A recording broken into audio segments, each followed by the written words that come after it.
이번에 그 민생회복 소비 쿠폰 이게 사업이 지급되는 것을 보면 1차가 선지급으로 해서 전 국민에게 1인당 15만 원을 지급하고 차상위 계층한테 30만 원 지급 드리고 그다음에 기초생활수급자에게 40만 원을 지급을 드리게 되어 있죠.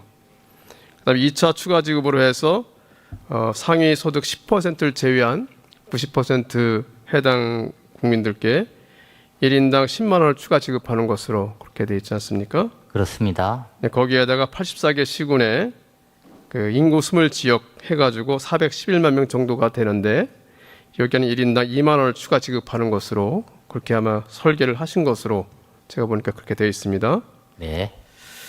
그렇게 되면 우선 1차 지급한 이후에 2차 지급하는 그 10%를 골라내는데 기간이 좀 필요하겠죠, 작업과. 그렇습니다. 그리고 1차 선지급할 때도 차상위 계층하고 기초생활수급자를 선별하고 하는데도 시간이 좀 걸리지 않겠습니까? 그렇습니다. 최대한 1차, 2차를 빨리 진행한다는 게 정부 기본적인 그렇죠. 방침입니다. 거기다 또 하나 이제 되는 것, 농어촌 인구 소멸 지역 같은 경우는 이제 확정이 되어 있는 거죠. 그렇습니다. 지역 확정되어 있고. 그러니까 예전에 민생 그 전에 재난지원금 할 때 보니까 예산 확정한 다음부터 실제 지급이 나갈 때까지 대략 한 45일 정도까지 걸린 적이 있어요. 그렇죠, 전에 보면. 그렇습니다. 그때도 마찬가지로 지급 기준을 선정하고 그 기준을 이렇게 골라내는데 시간 상당히 소요가 됐거든요. 근데 예산 이번 추경이 굉장히 어려운 경제 그 추경을 투입함으로써 신속한 민생 회복과 경기 진짜 효과를 보려고 하면 적기에 지급되는 것이 가장 중요하다는 생각이 듭니다. 그렇습니다. 그리고 가능하면 한꺼번에 많이 투입되는 것이 전액에 투입되는 것이 더 효과 면에서는 더 효율적이다는 생각이 들거든요. 그 점에 대해서 정부도 마찬가지로 생각하지 않습니까? 예.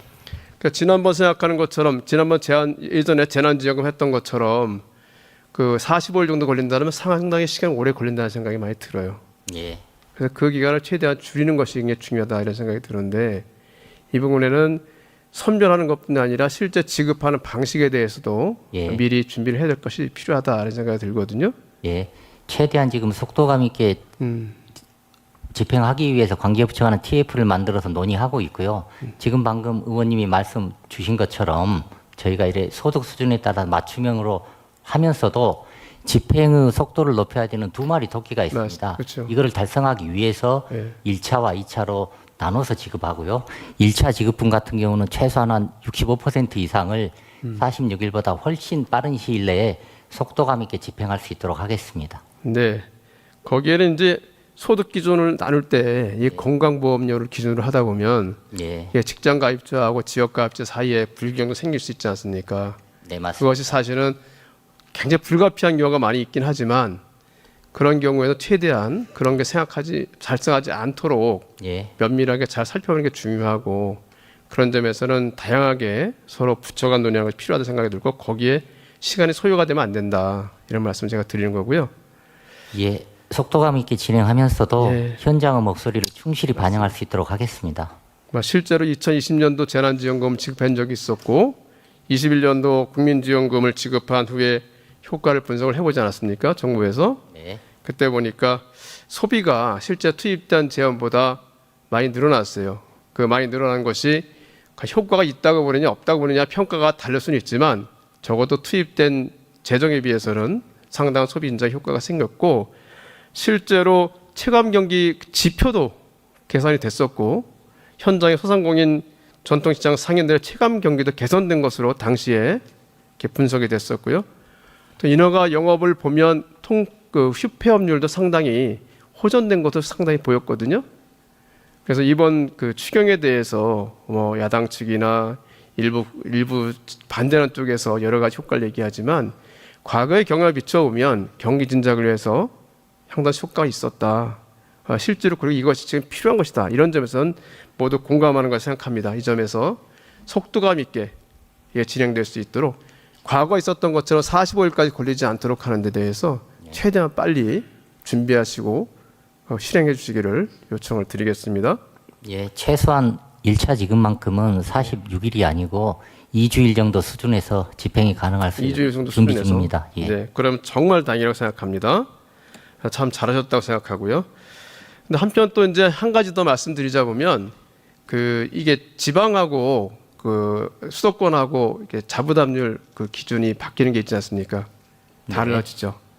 근데 여기에 보면 똑같이 10%, 20% 이렇게 기준을 나누는데 실제로 추가 지급하는 대상자를 생각을 해보면 이 부분이 지방재정 자립도가 낮은 지방자치단체가 오히려 더 추가 부담을 해야 되는 대상이 많은 경우가 생길 수가 있어요.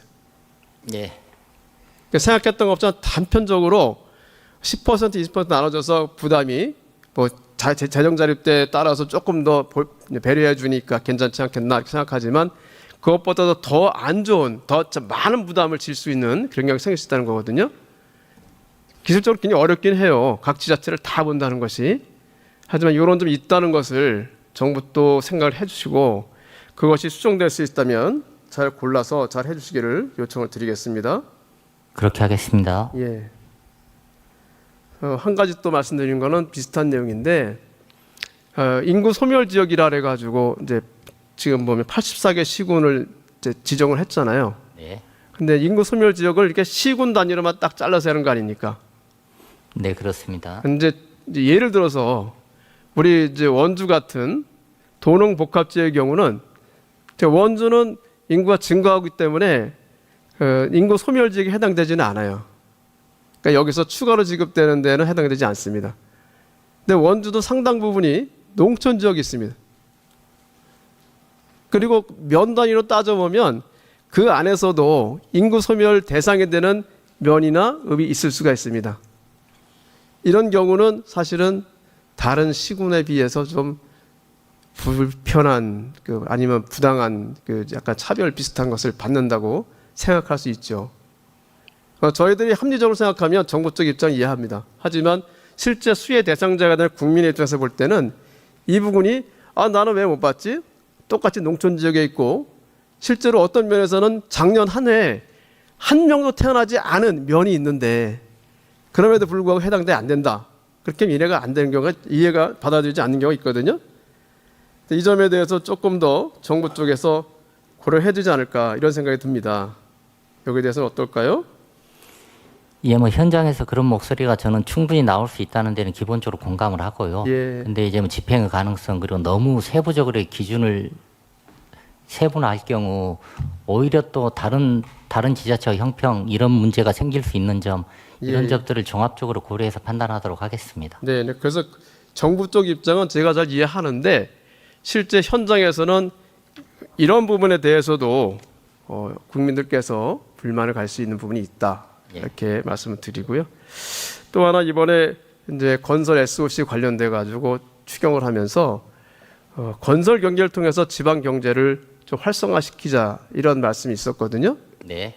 그러니까 이번에 실제로 28개 사업인가요? 네. SOC가 추가가 됐죠. 네. 우리 차관님 그 중에 28개 중에서 강원도 지역 사업이 몇 개 있죠? 정확하게 제가 숫자는 기억 못하고 있습니다. 숫자가 기억하기 어렵지 않을 텐데 왜냐하면 하나도 없기 때문에 그 숫자 기억하기 쉬울 것 같아요. 18개 시군이 있는데 17개 시도가 있는데 이번에 28개 SOC를 추가하면서 건설기업 활성화를 통해서 지역 경제를 살리자 그렇게 추경 편성하면서 강원도 지역에는 하나도 없다는 것은 강원도민 입장에서 볼 때는 받아들이기가 쉽지 않지 않을까요? 네. 그렇죠. 지역 말씀을 드려서 계속 죄송한데 강원도의 영월 삼척간 고속도로 같은 경우는 강원도의 30년 수건 사업이었습니다. 이것이 예타가 올해 1월에 끝났어요. 예타가 끝나면 타당성 검토를 해서 마치고 그 다음에 이제 설계를 해야 되는 게 순서가 들어가잖아요.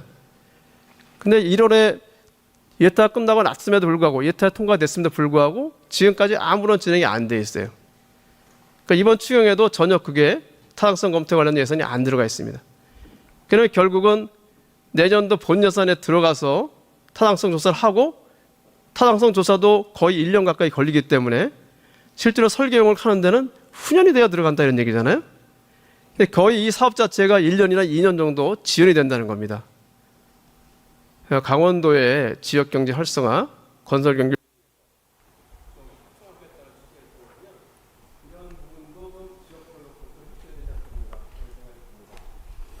예, 지금 방금 의원님께서 말씀 주신 것처럼 근본 추경안에 반영된 SOC 사업은 실제로 연내에 집행이 가능한 사업 위주로 저희가 이렇게 철저하게 점검을 해서 발굴을 했는데요.